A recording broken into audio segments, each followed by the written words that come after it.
Well, welcome to this beautiful, beautiful circle. I'm really grateful to gather tonight. I'm Lydia Wiley-Kellerman, director here at Kirkridge Retreat Center on Lenape land. And we'll mostly be listening in together, but I do feel free to chat and comment and greet one another in the chat. So mindful of this moment that we're living, and even just mindful of everything that we've all carried together in this past week. Thinking of the uprisings and brutal military response in LA and the impacts of ICE all over the country, of military parades and peace flotillas captured and assassinations in our cities and the blackouts and bombings in Gaza and now in Iran and Israel. And it's all too much. Uh, And so I do feel really, really grateful to gather, and grateful for the moments when we can pause and celebrate our history and our ancestors, who are close at hand, and for all the ways when we can make spaces to love on one another and create space for rest and dreams and creativity and community. And tonight we gather to celebrate one of those small places where we're doing something like that in Berrigan's Folly. So really grateful for this circle to be able to gather and honor and bless this moment as we put forth into the world Berrigan's Folly organizer and activist respite program. A year ago, we raised funds to rehab this sweet little cottage that Dan Berrigan loved so much. And now we're at the point where we're ready to gift this space and give it away, at weeks at a time for activists and organizers and folks on the front line who need a moment to rest and to be able to offer that, for free. So we want to begin this time together, uh, hearing from Dan Berrigan and letting his voice speak into this space. So I'm going to introduce Lacey Hunter, who is also here at Kirkridge as our resident poet, and program and hospitality manager. Thanks, Lydia. Hi, y'all. Really good to be here with you this evening, and in the spirit of Berrigan and in the spirit of all the movement work that we are bringing into this space. Um, I want to help us bring in Berrigan, especially as a poet in these days. Been thinking a lot about the role of poetry in our resistance and in our movements. And I think poetry has a vocation to, Okay, in a that sounds way good. different than any maybe other All right, hope it language. Invite folks to just mute yourselves. I think poetry has an ability different than other written forms or spoken artistic forms to be like help us build a new world, especially as we're facing fascism and Christian nationalism and all these forces, and powers and principalities in this world that seek to really separate us, divide us, build walls. That poetry has a way of bringing together words and forms that that especially those powers and principalities have told us need to be separate, and really seeks to shrink our imagination. And so poetry does quite the opposite and allows us to put words together and images together that have never been together before. And in doing that, in language and spoken aloud, weave together something else and bring a different world into being. And I think Dan Berrigan had an incredible power to do that. And so we just wanted to play one of his poems, and he introduces it at the beginning. So I won't introduce it. I'll let Dan do that for himself. But just notice what new worlds come into being, even in this like minute and a half that Dan offers us.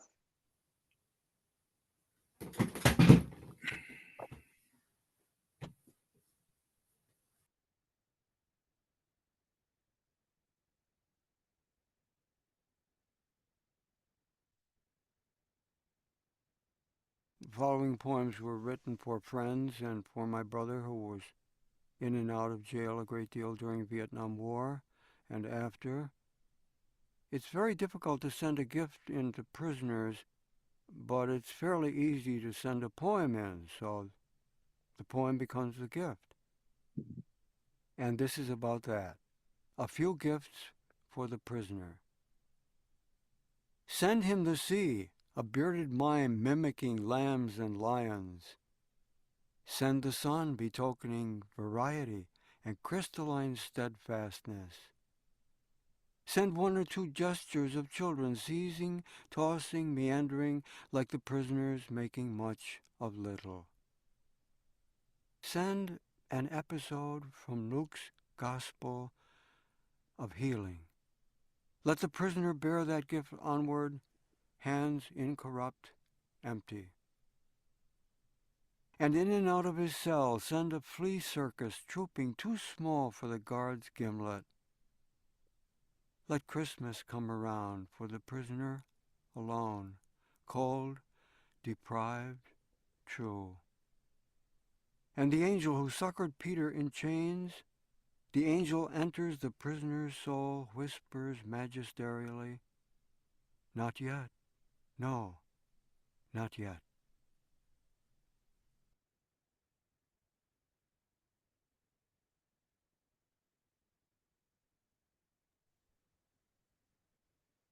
Amen. I'm going to turn it over to Frida Berrigan, who is on our board to share a little bit about the history and coming of this place. Hi, everybody. It's lovely to be here with all of you, even mediated by these little boxes that we're all in. So I'm going to read from a prepared text because I only have a couple minutes, and I hope that that doesn't feel too awkward. Dan Berrigan was born in 1921 on May 9th and died in 2016, just a few days before he would have turned 95. And I often think of all of the world events and all of the extraordinary change that happened in the course of those 95 years. In that long lifetime, Dan experienced and was changed by so many world events. The Great Depression, which turned millions of people out of their homes. World War II, in which 3 of his brothers fought, and as many as 85 million people were killed.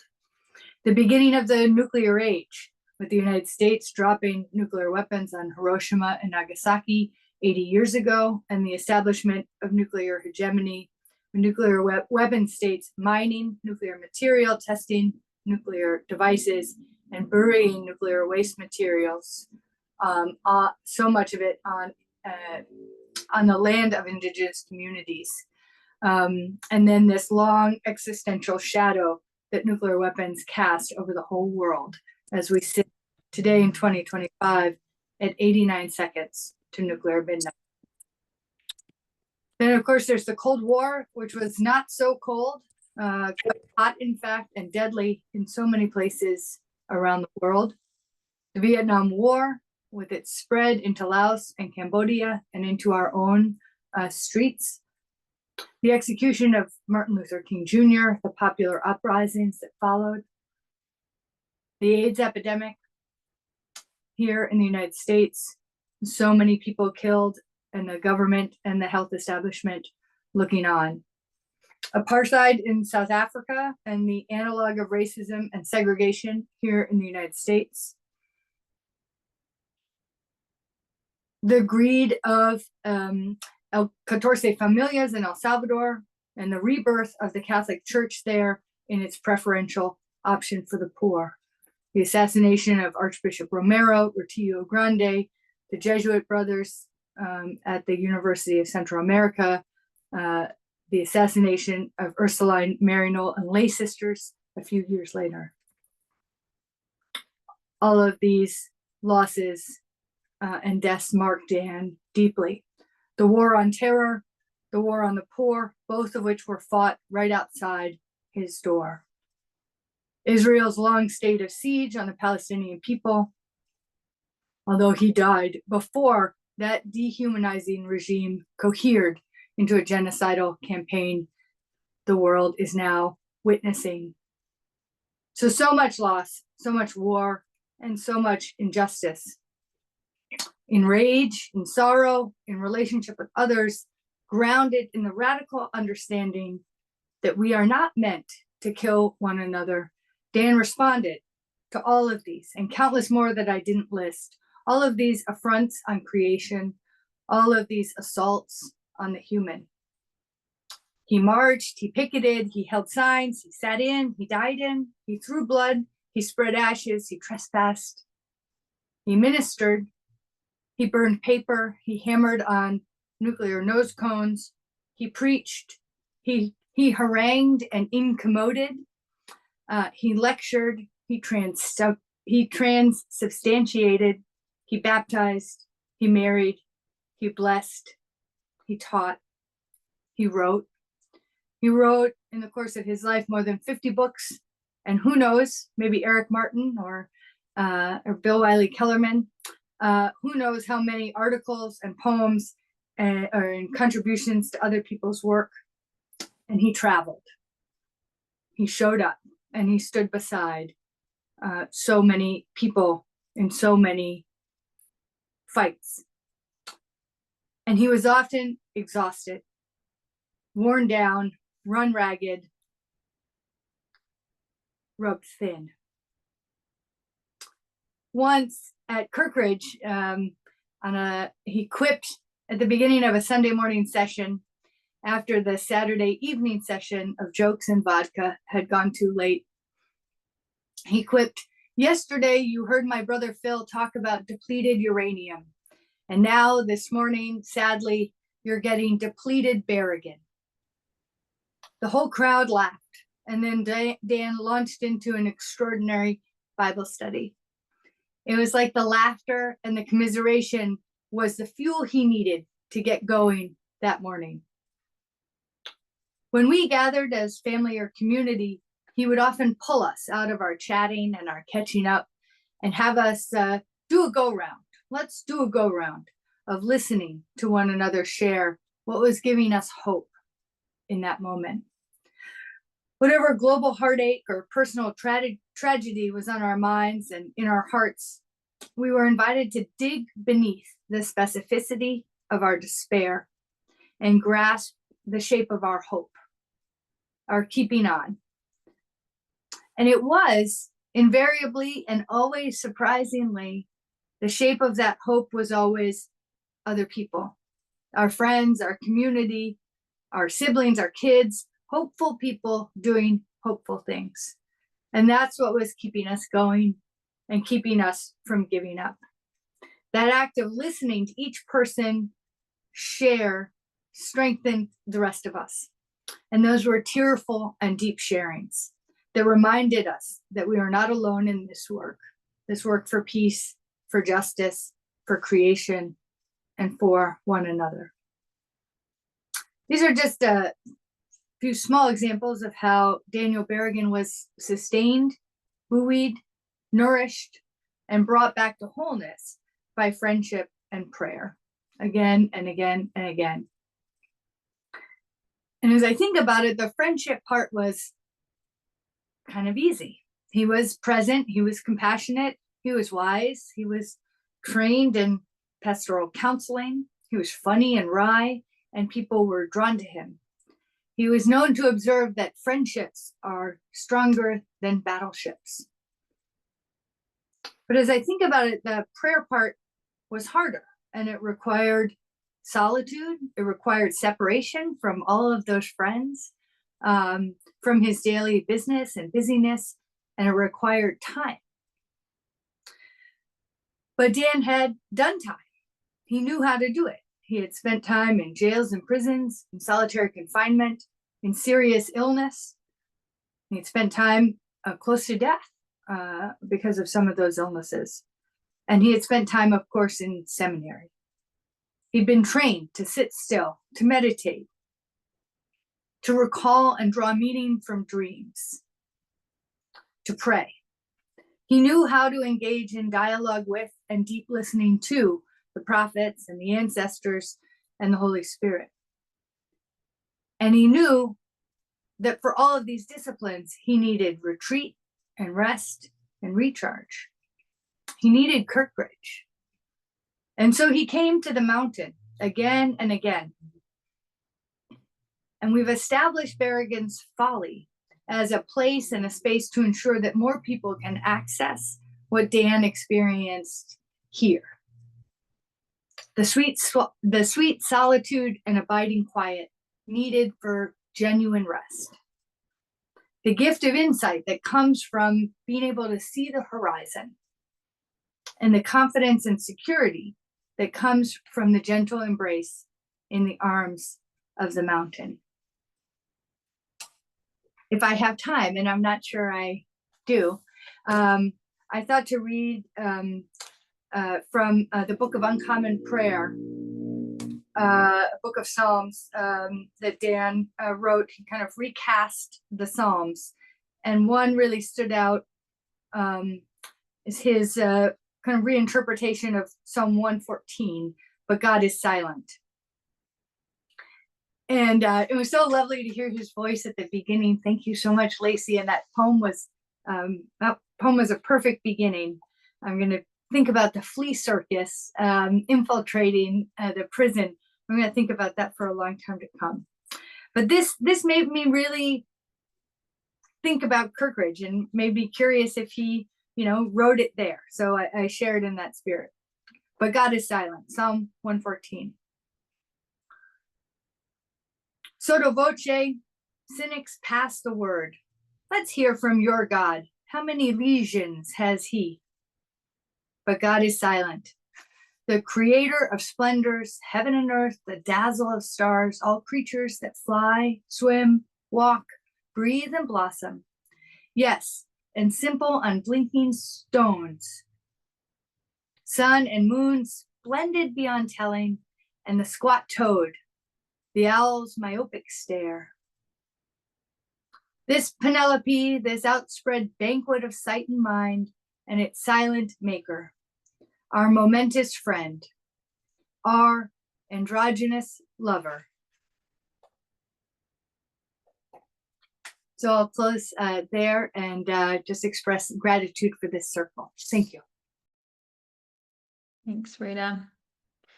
I'm really grateful to welcome Eric Martin into this space, who has also dwelled deeply in Dan's words in this place.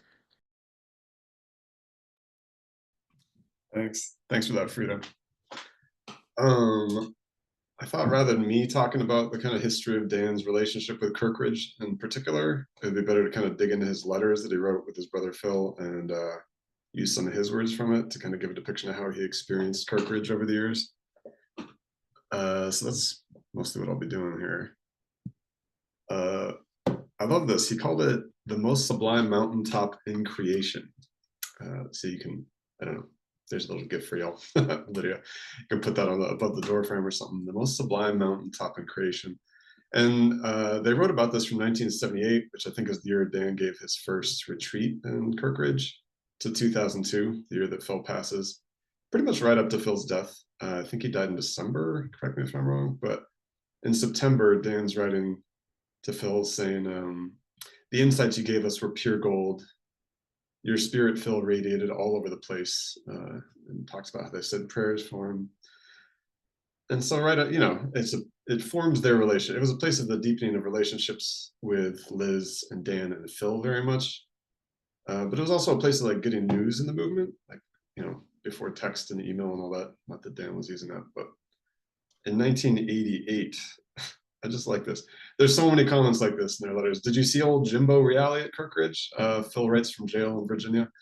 They want to know, who'd you see? Like, who's there? And in 89, he says, Liz and the kids and all of our friends returned from Kirkridge with great news of the Thames River plowshares. Some swam, the rest in a canoe, Jimbo in a canoe, parentheses. Can you imagine Anne Montgomery swimming? She's frail as a butterfly, but I hear a fine swimmer. The USSPA involved, disarmed, I hear, symbolically, but really. This time, apparently, the feds will prosecute. They have a hearing. So it's this place where we're getting news, even these big things like plowshares actions, like, oh, the big reveal, here it comes in Kirkridge. And Phil's writing dispatches from prison for Dan to read to the Kirkridge retreats in 89 and some other years. It's also a place of widening their community, meeting new people, which I thought is interesting the way they talk about this.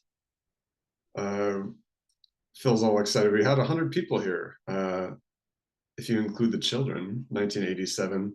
And then in 1990, we have 50 kids here alone, the ALC retreat. Very exciting, very solid and satisfying. Would you believe it? And in 83, they're like, Phil's starting to see this as a place where people can get plugged into Jonah House, right? We got Jim Perkins here with us for 3 months. He attended your last retreat in Kirkridge and landed up here. Seems quite a remarkable fellow. One can take a flyer and hope and say his presence here may be providential. So it becomes part of welcoming people into the movement in a more sustained way rather than just a weekend. And he hoped to do that, he says, with the SJs, the Jesuits, in January of 92. Dan says it didn't quite work out, but hopefully something was seeded. Maybe one of the most interesting ones I thought was October, maybe 1989, hard to tell, but Phil writes, we heard from young Tim Blunk, now in DC jail, facing trial on charges of bombing the Senate. And I looked him up. He's part of this group called the M19 who bombed the US Capitol. They would call ahead of time and say, evacuate so we don't kill anybody, causing $1 million in damage. They bombed an FBI office. They bombed the Israel Aircraft Industries building. They bombed the South African consulate in New York. They bombed DC's Fort McNair, and they bombed the Navy Yard twice. And Phil says, the kid sounds strong and loving. You'll remember his father, a Presbyterian minister at Kirkridge. I have no clue if that meant he worked at Kirkridge or if they just met him there. I thought that was fascinating. He says, we should be writing this guy. We'll see what comes of it. Love, Phil. I found that fascinating. Yeah, and as was alluded to earlier, it's a place where they really worked out the Bible. It seems pretty much every year they're having at least 2 Bible studies there, especially in the 80s and 90s. And I thought this is kind of typical. I didn't want to bore you with all the details of all these because they're just letter after letter, and they're not always so specific, but here's just one. The director of Kirkridge, Robert Raines, writes in 1993, greetings from the snow-covered mountain. I need a copy for our brochure. What are you presenting on? So Dan forwards this letter to Phil, and he says, any ideas? I could stutter through anything you suggest. This is very normal. Almost every time it's like, hey, what do you want to do? I'll just adjust. Just let me know with enough time that I can get my act together. And they usually came back with the prophets or the Gospels of the book of Acts. In 1985, you have Ephesians with Stringfellow. In July, you have, that was March of 85. In July of 85, you got Acts. In 1987, you got Mark. And Dan inserts, I still don't know why they are not advertising Liz being a part of this presentation team, which I know new management at Kirkridge would never do. 1988, it's Isaiah. 91, it's Amos. As Phil says, Amos, or whatever. I don't know. Just tell me and I'll do it. 1992, Jerry writes, you gave Jonah an excellent treatment at Kirkridge. 93, it's Luke, and so on and so on. And I like this last one I'll mention. In 94, Dan says, Ezekiel has me stumped, which I guess is par, as he's been stumping better heads than this cabbage for many an eon. How to present the burning brand at Kirkridge in April. We'll just have to enter his war one and see where we land. I love that. It was a place of rest. He's writing in many letters, Dan, good respite, old home weekend, things like that. The event went well. On Saturday night, there was much poetry and song and a relief from serious business. Lacey, you could have fit in well there with that poem. Time at Kirkridge was renewing 2000. This is what Phil says. So this is just over 2 years, September of 2000. So just over 2 years before he passes. The time at Kirkridge was renewing thanks to you and Liz and other folk, but mostly you two. I returned pretty shot, but a day's rest bounced me back. And maybe the last pivot I'll turn to, or I guess 2 left, but just that it was not always so easy and restful, as it wasn't always a positive experience, that it could have been stressful at times. In 78, Dan writes that he's off to lead a prayer and peacemaking themed retreat at Kirkridge. And he writes, this is November of 78. 2 groups back to back at Kirkridge left me a little like long johns in the clothesline. I put up with someone's tape recorder, but when he hauled out a camera during one session, I saw red. We stayed up late one night. We stayed up late one night and made up and had a good talk though. Because someone took so much of the Kirkridge prayer and bell ringing, it makes me long for the way out Catholic Church like it's St. Patrick's.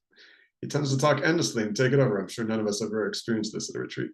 So it was unclear at times who the hell was playing God. Turns out it was him. We did Isaiah, and that was splendid, in spite of some humans. There were great nuns there, though, who looked thoughtful about the Pentagon. We may hear of them. And so, I don't know, I found this fascinating. It was a site of retreat, it was a site of hardship, but even in the hardship, he always kind of comes back to, there were great nuns there. Oh, we had a talk after midnight and made up with it. And maybe this is the last one I'll read from. This is an undated time, sometime in the 80s. He writes to Rosalie and Jim and Jerry and Carol and Liz and Phil, extended family, past Liz and Phil. I guess we had so fine a week's retreat together that many of the kinks and contrary folds of things got, if not straightened out, at least stroked level. There was a sort of afflicted sense that, short of some effort like that, community simply was going to fall to pieces, or at least to dead SOS level, a horrid outcome. We cooked and shopped for ourselves and had the most sublime mountaintop in creation to ourselves for 7 whole days. There were AM and afternoon and PM sessions each day. As predictable, we had some anger and some reconciling and some close looks at accountability. Much of the mentioned highs and lows, quite foreign to males, not to say Jesuits. Quite a week in some. Now, as they say, the proof of the pudding awaits, which I like. And I wanted to just close with a section from his book, Apostle of Peace, John Deere's book. It's like a collection of a bunch of people who knew Dan, talking about different aspects of Dan. And one is from Robert Raines, the old Kirkridge retreat director. I wanted to get some of his insights. I love it. He called him Danny Appleseed, which I'm guessing is not news to some of you, but it was news to me because he kept planting so many seeds at Kirkridge over his retreats. And he said this in the mid 80s, Dan was considering a book of Acts. He pointed out that when Peter was arrested and put in jail for preaching the resurrection in the name of Jesus, an angel came that night, opened the prison door, and told him to go back to the temple and keep right on preaching in the name of Jesus. Berrigan named that night visitor the angel of recidivism, or the unrehabilitated angel, which I love. We were just, I was just actually at Kirkridge, and Bill Wiley Kilman was giving this beautiful Bible study on Acts and Pentecost and these tongues of fire. And Bill's friend, Edgar Rivera Colon, was just preaching out here in Los Angeles with all the ICE protests going on out here.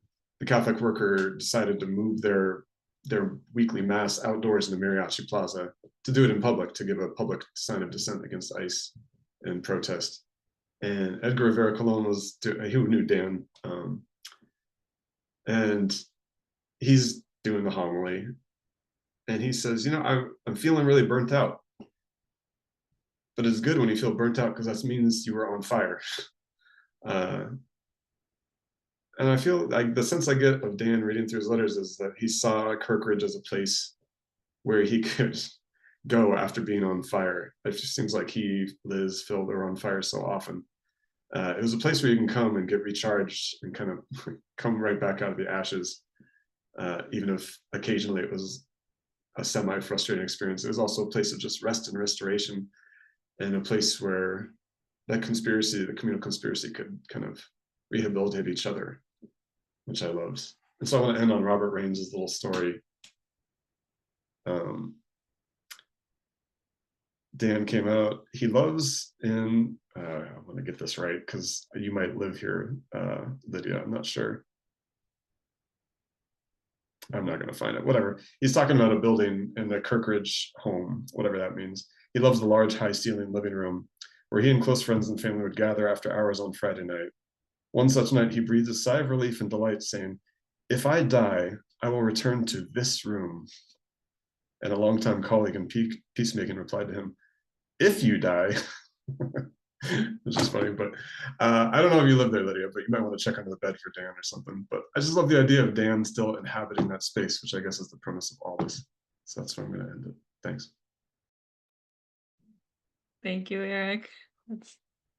I do believe Dan is haunting this place and has come back to this space. And thanks for bringing Bob Raines in too, who's another recent ancestor, and it's just up in his memorial, and just feeling all the ways that Bob Rains and Cynthia Herney's work continue to be part of this place, and I think this program is part of that too. I'm really excited to welcome DJ Hudson into this conversation, who, as we were beginning to dream this program into being, came as sort of our first person to be able to dream into what this respite space could be like. So really grateful for you, DJ, to share a little bit about this. Yeah, howdy y'all. I'm coming to y'all from Ellijay, Georgia, where I got a another surprise windfall blessing of rest. I'm at my wind call rest residency. And talking to you all tonight is absolutely a part of my journey of resting and healing. A little bit about me real quick. I've been in the movement since 2007. And I'm somewhere in the middle of my 30s, so I'm approaching getting to the point of my life where I will have been organizing and committing my life to the movement longer than I've been alive. And that has been wearing on me. Slowly, I've been a leader on the front lines of the Black Lives Matter movement, movement for Black Lives, and have currently I'm serving as the co-chair of the board for Southerners on New Ground, one of my dear political homes. And I'm also the pastor of a experiment in Black queer spiritual reclamation. We're calling the Church of the Wild. And talking about burnout and having been on fire. Whoo boy. But I'll do my best to make a long story short, as my mama says. But yeah, I'm from Atlanta, Georgia, and spent a long time in Nashville, Tennessee, where I did a lot of work and graduated from Vanderbilt Divinity School. And Margaret, my homie here, we actually missed each other by a couple of years at Vanderbilt, but knew each other through the movement and the work that I've been doing called movement chaplaincy, which I stepped away from for a long while and a lot of complex reasons. But long story short, last year found myself out of a job and on a journey to actually finally listen to that voice calling me to do some things that seemed really crazy. And I also was very, very exhausted. And so were my funds and my spoons and brain cells to figure out how do I get from where I'm at right now in my life to being at a place where I can really truly offer what's been invested in me. I'm one of the students of Reverend Jim Lawson. Some of you all may have had the pleasure of knowing him, who's an ancestor now. Um, and these times could it be harder to rest in and also more crucial, especially for someone like me. But Margaret and I reconnected in a initiatory time period of my life, which I refer to as a labyrinth, because that's very much how it's felt. And Margaret and just masterclass expression of reparations, but also solidarity and love and friendship and the depth of her ministry offered me and an opportunity to come and stay at Folly up in Kirkridge and get away, far, far away. And boy, oh boy, did I have a grand time. And hearing all these stories about Dan is just making me grin so much. But a little bit about my time in Folly and what it did for me. Where do I find the words? One, I'm a deep lover of Appalachia. Spent a long time in Tennessee, as I mentioned, and most of my roots are in Northwest Georgia. And getting to visit the northern end of the oldest bones of Turtle Island was amazing for me.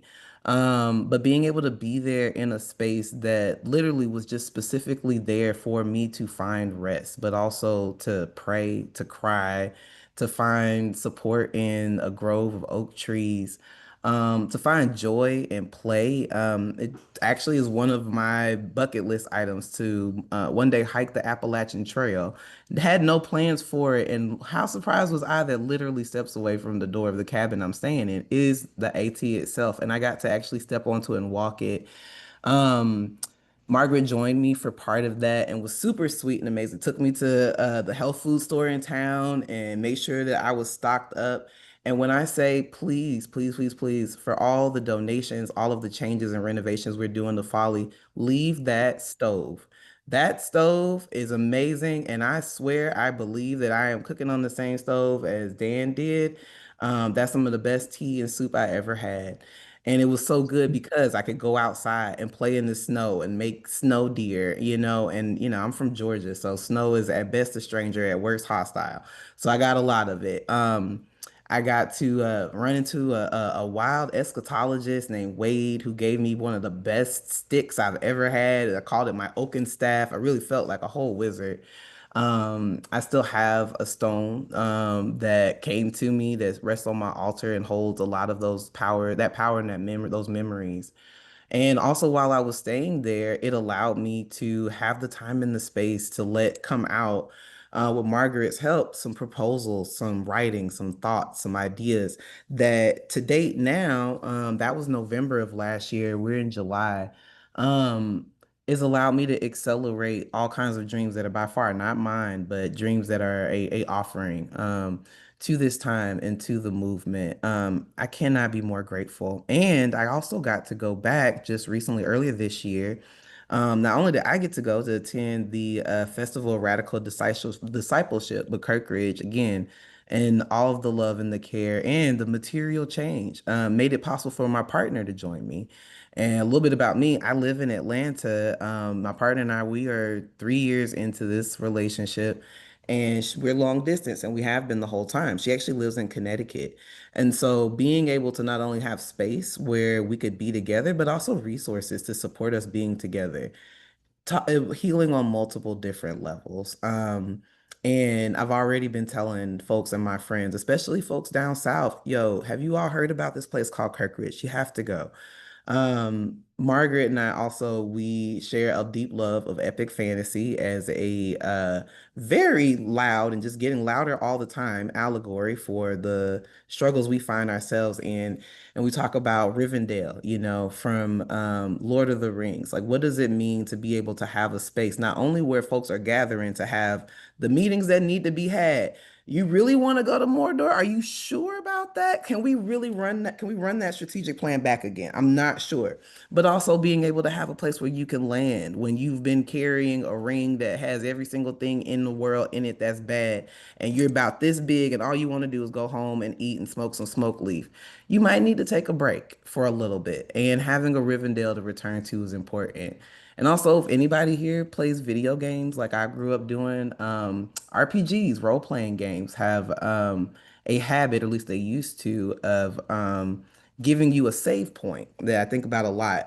When you are getting ready to go against the big final boss, the big last challenge, there's usually a save point, and that's also how you know you're probably about to get your ass creamed. And one of my favorite video games of all time, there's definitely a sacred text in video game form, is called Kingdom Hearts. Been playing it since I was a kid. And it actually has a title for one of the save points that you get to towards the very end of the game, where you face the biggest challenge you've been leading up to this whole time. And it's called a brief respite. And that phrase, a brief respite, just kept playing over my head while I was there. I took with me one of my favorite books, Firebringer by David Clements Davies, which is, ask me more about it later, but it's a history and a prophetic journey about red deer in Scotland. And so to be able to arrive at a place that has an actual thorn, which is something I've only ever read about, and to be able to visit a thorn and walk around it with Margaret, but also to be able to visit Seal. I don't know if I'm pronouncing that right. But next door, and to be able to actually walk among standing stones, but also all of the trees, y'all, all of the trees. I am a disciple of Dr. Maladoma Somé. Never got to meet him, but he teaches me all the time, every day. And this concept that the earth, the ground, the land can hold everything that we cannot. The fact that Folly is built into a hill, not only does it make me feel very much like a very happy Black trans Southern hobbit, but also too, I felt held while I was there. Like, I felt covered and protected. It felt like a place of safety, and refuge. And I cannot wait to send more of my folks, who need this space and time. Okay, checks notes, make sure I didn't miss anything else, because I absolutely did, because I will definitely keep going. Um, I think I'll stop for now, but if there's time for questions, I'd be more than happy to answer any. But I will share earlier today when we were talking about this and getting excited about today, Margaret shared with me one of Dan's quotes that faith is where your ass is at. If anybody listening is an artist of any kind, please consider we make a plaque of this is the what was it, Eric, about like this is the most beautiful mountaintop something. That one. Also, faith is where your ass is at. If I my had my druthers, it would go over the toilet, but it can go anywhere. Um, but also getting to see the renovations was so exciting. It was so exciting. And also my partner and I were very busily like praying to the carpenter ants that we could see coming in and out saying, hey, look, ants, we love you all so much. Much respect to Bug Nation. If you could eat any piece of wood, but the ones here, we really like these pieces of wood that make up this cabin. We want to keep them together. So, um, I hope that that was a good enough pitch. We need something like this so much, you all. It was such a gift. It was so amazing to get to go back twice. And I can't wait to be back. And I can't wait to be back seeing somebody else get to enjoy that space. So I can't thank y'all enough. And yeah, please, this would be a really good act of faith for your ass if you need one to support this vision. Thank you, DJ. So grateful for you, and I mean, I constantly feel the way that Kirkridge holds the spirit and story and memory of people who are here, and you feel Dan's spirit in this place, and I'm so glad we get to feel your spirit in this place too, and all those who will use this space. And having been in one of Dan's bathrooms before, I know that he would absolutely approve of that sign over the toilet. I think that feels pretty fitting. I'm gonna share and not super high quality, but a 1 minute video that is a tour of what Folly looks like right now, so you all can sort of see a glimpse into it. And I wonder if while I share it, you can even just sort of lift your hands or hold it in your heart or think of this as a moment just to sort of extend our blessing and our love of this place for all the work that is to come in this place.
I'm gonna put the link into the chat for this program. We are at the point where this is ready to be released and shared into the world. So, who do you know that is depleted?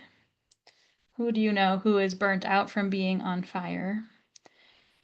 Who do you know that might not usually have access to a retreat space like this? And so we want to let this be shared and encourage you to share it with folks who you know who might need this space. And our plan is to release this one week at a time. And so folks can click this link, send in their information, and say that they need this, and this is when they need it, and we're gonna say yes. And to just start letting this place be filled up with folks who need it. We already, just in the last couple of weeks, have already had 3 folks reach out to say that they're looking for this space. And at this point, what we have raised money for is to be able to give 6 weeks away. So we can still keep saying yes, and we want to keep saying yes a lot longer than that. I'm going to turn it over to Margaret Ernst, who's on our board as well, to say a little bit more about how we can support in this moment.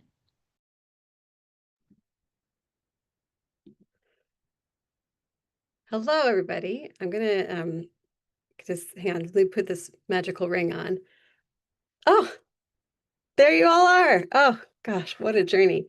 I am so glad to be joining you tonight here from Folly, as you can see. Lovely, lovely day here. I am Margaret Ernst, and I am very delighted to be on the board of Kirkridge, and really, really delighted to be an advocate for this program. I will tell a story about when I first came to Kirkridge and found respite as a burned out activist.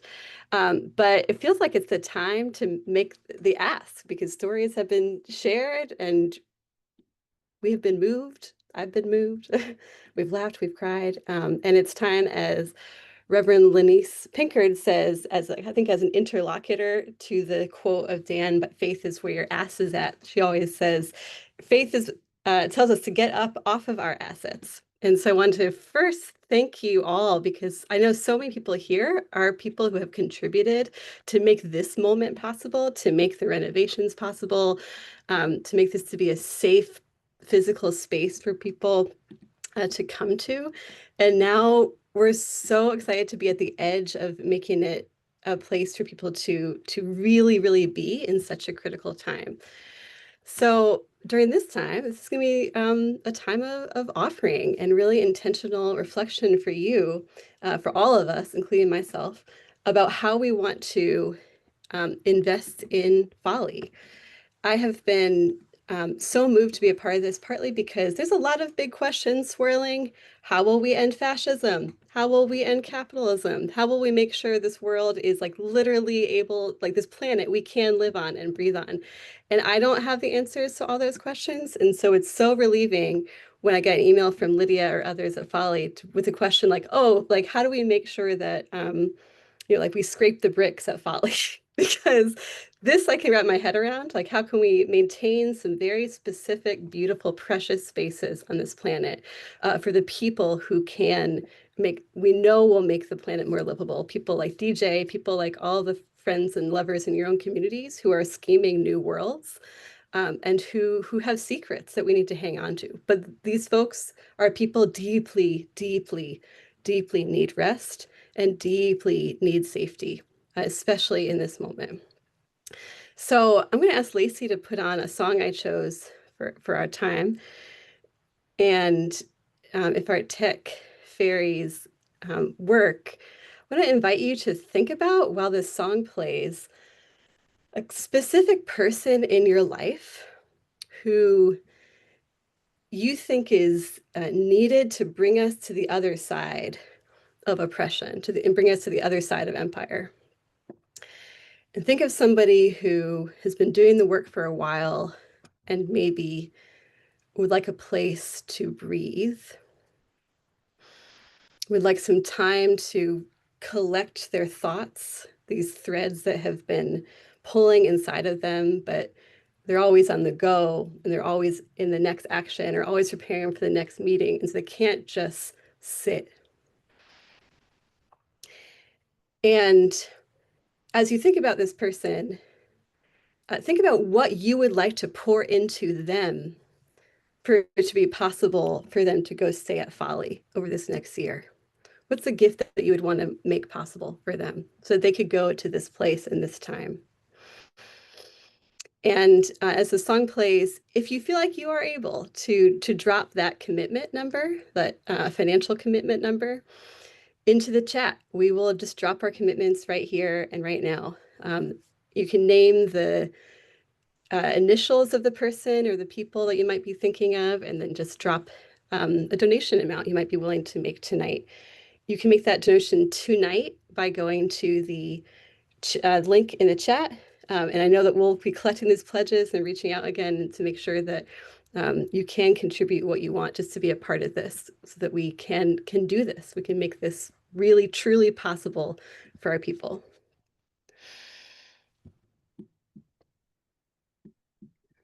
And as the pledges come in, I will read them, and so we can kind of get a collective feel for what we're going to be able to do together to sustain this place.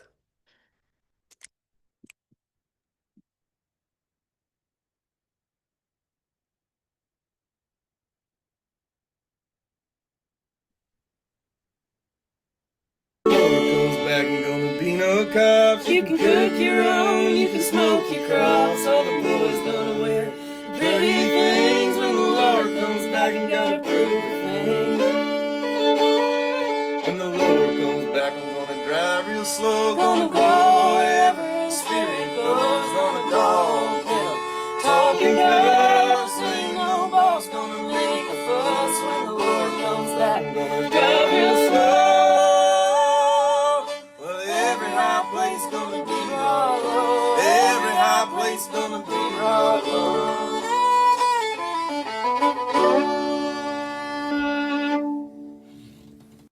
When the Lord comes back, ain't gonna be no cops. You can cook your own, you can smoke your crops. All the boys gonna wear pretty things. When the Lord comes back, and gotta prove a thing.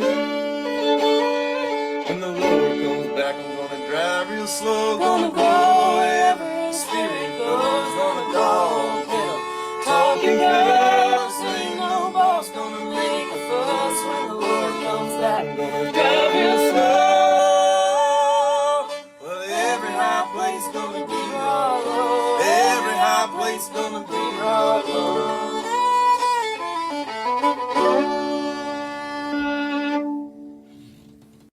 When the Lord comes back, ain't gonna be no cops. You can cook your own, you can smoke your crops. All the boys gonna wear pretty things. When the Lord comes back, and gotta prove a thing. When the Lord comes back, I'm gonna drive real slow, gonna go wherever His Spirit goes. Gonna dog pedal, talking girls, ain't no boss gonna make a fuss. When the Lord comes back, I'm gonna drive real slow. Place gonna be rock. Every high place gonna be rock.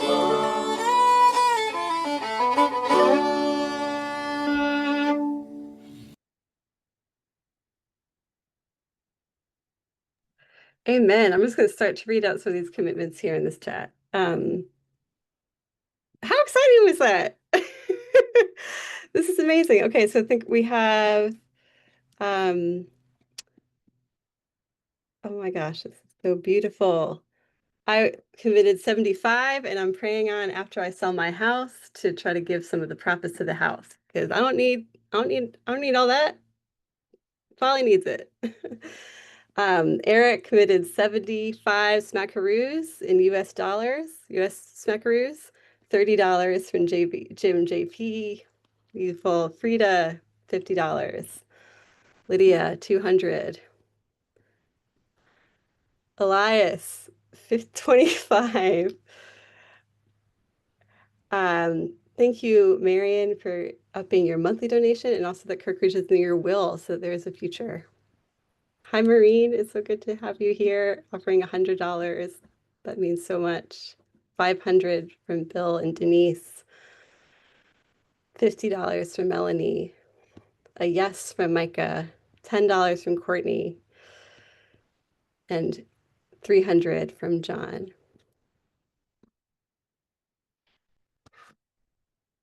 I was going to tell a whole story, but I think that's the word. I think that the story that we made tonight, right now, by making it possible for people to come to this place in this time, is the story that we wove together. And I just can't wait to see what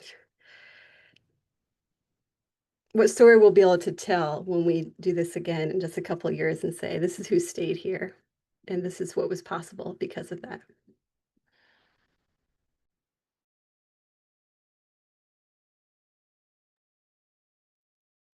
Thank you, Margaret. Continue to be so grateful for this circle, for the generosity, for the story holding, for the work that is to come.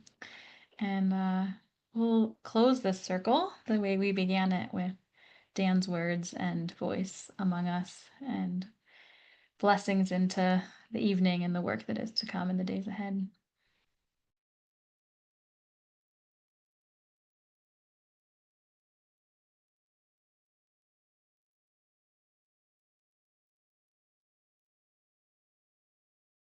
The poem is called Some, S-O-M-E, Some. Some stood up once and sat down. Some walked a mile and walked away. Some stood up twice and sat down. I've had it, they said. Some walked 2 miles and walked away. Too much, they cried. Some stood and stood and stood. They were taken for fools, they were taken for being taken in. Some walked and walked and walked. They walked the earth, they walked the waters, they walked the air. Why do you stand, they were asked, and why do you walk? Because of the children, they said, and because of the heart, and because of the bread. Because the cause is the heart's beat, and the children born, and the risen bread.